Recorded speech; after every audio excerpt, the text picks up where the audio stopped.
Hello, this is Rugby Crossbar and I am Oliver Pielarowski. Every time I record videos in Polish because I'm from Poland. But I think this theme is so important that I decided to record it in English. Why is rugby not developing? I'm gonna try to find the answer to this question. We are starting!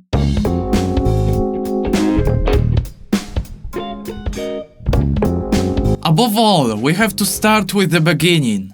Nowadays we have many examples of bad situations in federations and clubs, but I would like to recall the historical context. Rugby was born in 19th century in England. In 1895 in Huddersfield there was the Great Split. 22 clubs from the north left the Rugby Football Union and started the Northern Rugby Football Union, so Rugby League. Why? Because a review didn't allow players to earn money for lost time at work. Workers couldn't allow themselves to play on weekends without compensation, so northern clubs considered this to be class discrimination. In conclusion, we have two disciplines instead of one strong rugby. It's just nothing. Rugby became professional in 1995. Over 100 years of existence lost because World Rugby was blocking development. There was a fear of professionalism because it would attract people from lower social classes. And from the beginning it was a sport played by higher ranking people in society. Football, which started existing at a similar time to rugby, was already professional in 1885.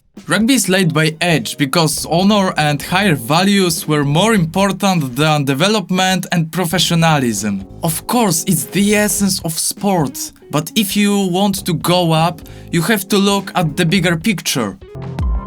What's more, rugby authorities don't have any ideas for league systems. Prem Rugby, United Rugby Championship, Super Rugby Pacific, these competitions don't make stronger rugby nations. Okay, New Zealand also has Bunnings and PC, and in this country they don't have any problems in development. I've just set examples of leagues which are not good for the whole rugby system. No, Prem Rugby is the franchise league. It means no promotions and relegations, and it means a closed door for ambitious clubs from the championship. For example, Alien Trail Finders many times have been trying to get promotion, but Premiership authorities haven't been allowing them because of a too small stadium. And recently there is a gossip that Alien want to apply to URC because they aren't able to develop themselves in the English system. Premiership is a closed league for only the richest clubs in England. It creates a very poor tower with a golden peak.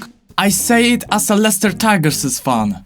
It's boring, and what's more, it doesn't boost the level. A similar situation is in the United Rugby Championship, a super league with teams from Ireland, Scotland, Wales, South Africa and Italy. For me, it doesn't create an atmosphere. Most stadiums are empty and trips are costly. Okay, it's still a professional league, but is it amazing? We have there 4 professional Irish teams which don't play in an Irish league. We have there 4 professional South African teams. We also have there 4 professional Welsh teams which don't play in a Welsh league. And in the moment 3, because the Welsh Rugby Union is not able to support all of them financially. We also have 2 professional Scottish teams and 2 professional Italian teams which don't play in their national leagues. I wonder why rugby authorities didn't follow France from the beginning. The French Top Gauche is the best league in Europe and probably in the world. The French system consists of 2 professional leagues, 2 semi-professional leagues,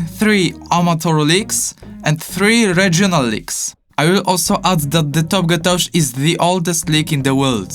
The effect? French leagues are on a high level, seasons are often unpredictable and interesting. Stadiums have the best average attendance in Europe.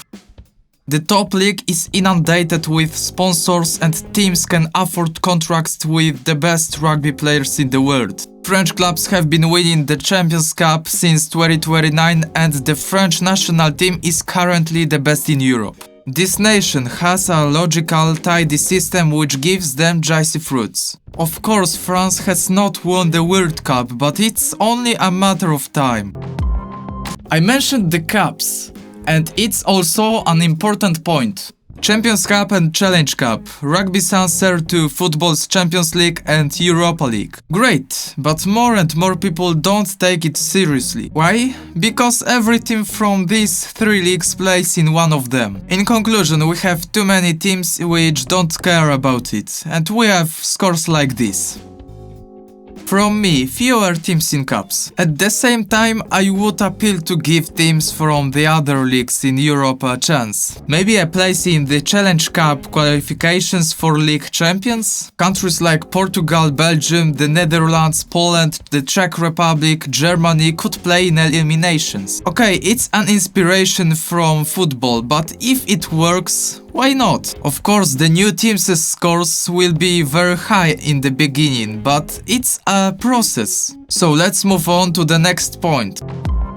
Rugby authorities like to stew in their own gravy. Six Nations, the Rugby Championship or the newest Nations Championship are exclusive competitions for the cream of rugby. We are always watching the same teams in the same format. And if a nation from that group is going to play with a nation from outside it, the score is terrifyingly high. Of course, it's largely a problem in the level of coaching systems in worse nations. But if they don't play against better opponents regularly, they won't improve. I don't say that the Rugby World Cup should have 48 nations like in football, because that's also crazy. But authorities should open tournaments for new teams. For example, recently there is a discussion about the inclusion of a relegation and promotion system in the Six Nations. The last team from that tournament could play with the Rugby Europe Championships champion for the right to play in the Six Nations. Then rugby could be a more popular sport in the Europe,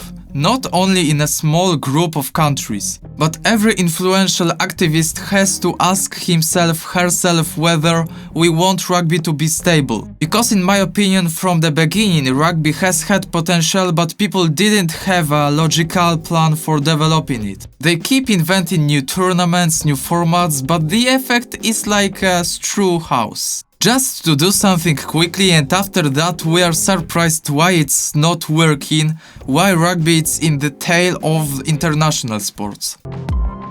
Unfortunately, we can't undo many things. We will not undo history. URC's clubs will not join amateur or semi-professional national leagues.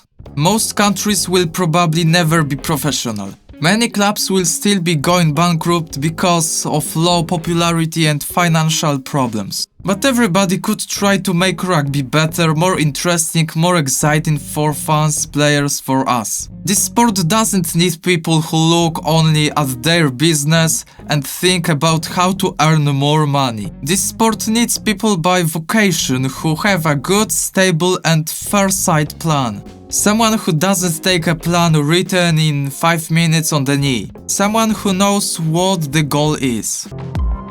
That's my point of view. Please let me know what do you think about rugby's crisis. Maybe you agree or disagree with me. Please share your opinion in the comments. Take care and see you soon!